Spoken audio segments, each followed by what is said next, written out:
สวัสดีค่ะมาชวนทำขนมนมเนยง่ายๆกับ Easy Food by ชยาค่ะคลิปนี้จะมาชวนทำทาร์ตช็อกโกแลตค่ะสูตรทาร์ตโฮมเมดทำง่ายๆราดช็อกโกแลตกานาดนุ่มละมุนหอมหวานรับรองว่าทานเพลินเลยค่ะอัตราส่วนและปริมาณส่วนผสมกดดูได้ตามที่ลูกศรชี้เลยนะคะ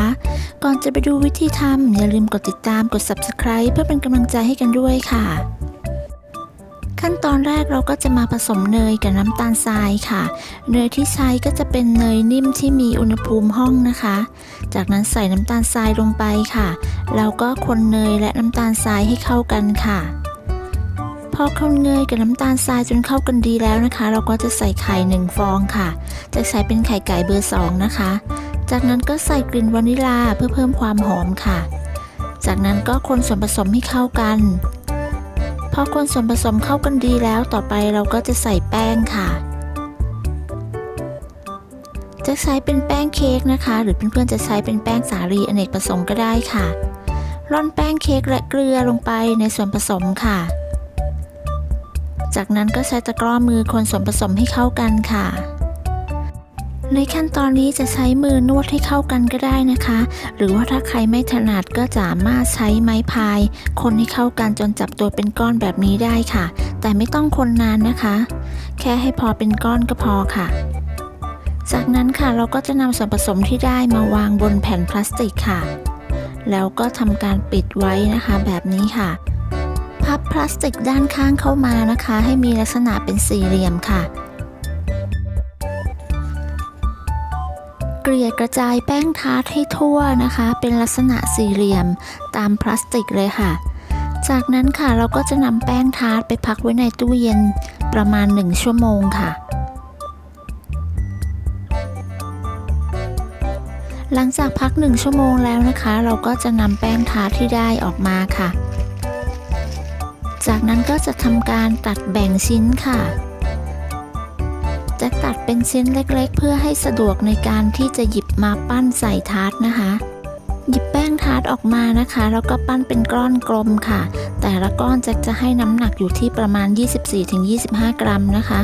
ปั้นเป็นก้อนกลมค่ะแล้วก็นำไปกรุในถ้วยทาร์ตค่ะดูวิธีการกรุตามภาพเลยนะคะถ้วยทาร์ตที่ใช้นะคะวัดจากเส้นผ่าศูนย์กลางด้านบนได้ประมาณ6เซนค่ะพอกรุเสร็จแล้วก็ให้เราตัดขอบออกแบบนี้นะคะแล้วก็ใช้นิ้วกดลงไปให้เขาเรียบเนียนค่ะแค่นี้ก็เสร็จแล้วค่ะพอกรุทาร์ตเสร็จแล้วเราก็นำไปวางเรียงกันในถาดนะคะจากนั้นก็จะนำไปพักไว้ในตู้เย็นประมาณ 20-30 นาทีค่ะก่อนนำทาร์ตเข้าอบอย่าลืมเปิดเตาวอร์มไฟนะคะจะอบที่อุณหภูมิ160องศาก็จะวอร์มไฟไว้ที่170องศาค่ะเพื่อป้องกันไฟลดลงจากการที่เปิดปิดเตานะคะหลังจากพักแป้งไว้ในตู้เย็น30นาที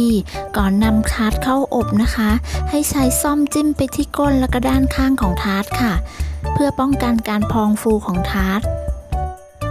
พอทำครบหมดแล้วนะคะเราก็นำเข้าอบได้เลยค่ะ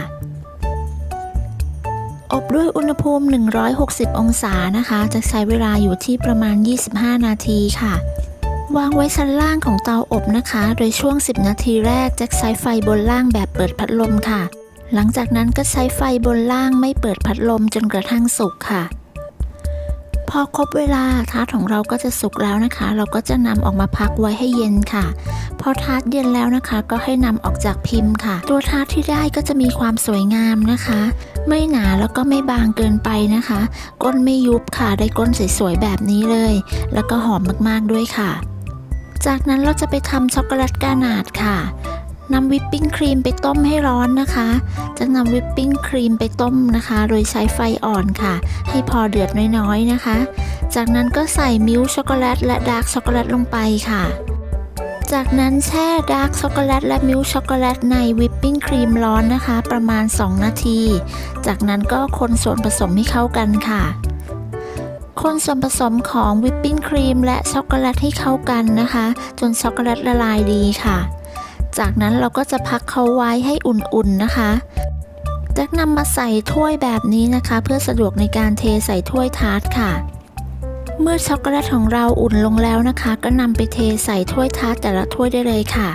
จากนั้นนำไปแช่ตู้เย็นประมาณ 4-5 ชั่วโมงนะคะหรือพักไว้ข้ามคืนเลยก็ได้ค่ะจากนั้นเรามาเตรียมอัลมอนด์สำหรับตกแต่งบนทาร์ตนะคะใช้อัลมอนด์ที่อบแล้วนะคะนำมาสับให้ละเอียดค่ะหรือใครจะตกแต่งด้วยอย่างอื่นก็ได้นะคะแล้วแต่ความชอบเลยค่ะหลังจากพักทาร์ตไว้ในตู้เย็นจนกระทั่งช็อกโกแลตกานาเซ็ตตัวดีแล้วนะคะนำอัลมอนด์ที่เราสับไว้มาตกแต่งด้านบนทาร์ตได้เลยค่ะ